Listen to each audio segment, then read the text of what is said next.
wala kayong confirmation of charges, wala kayong trial date. Anong ginagawa ng tao na yan sa loob? 80 years old. Alam niyo ba, bago lang nagka-problema yung kapatid ko si Veronica. Kasi si Veronica yung nag-aalaga sa kanya. Ako yung nagpapagalit sa kanya.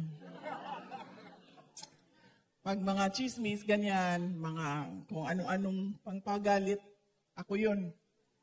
Mga pangangailangan niya, gupit ng buhok, yung kanyang pagpapatina, paggupit ng kuko niya, yan kay Veronica lahat. Kain niya, damit niya, kapatid ko ang nagpapanigurado na maayos yan lahat. So ito lang, ang tagal niya naasikaso ang paggupit ng kuko. Kasi magpapaschedule si Veronica, darating ang maggupit ng kuko, pagdating doon ayaw niya magpaggupit ng kuko. Tapos malalaman ni Veronica dahil magrereklamo siya.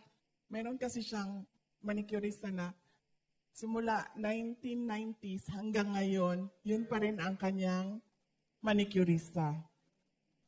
So wala siyang tiwala sa iba. Sinasabi niya kay Veronica, baka masugatan ako. Pag masugatan ako, sabi niya, hindi niya daw gusto yung masakit dito sa gilid ba, ang groon. Pati doon sa paa. So nagpa-schedule ulit.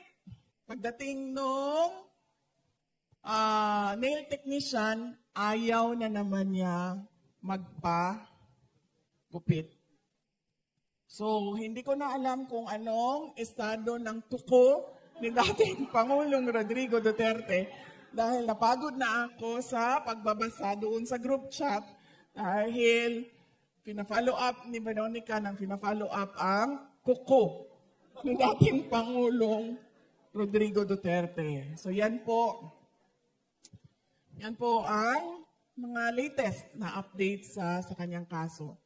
Pagdating naman sa ating bayan, ay nakikita ninyo, di ba? Sumabog na ang 2025 budget.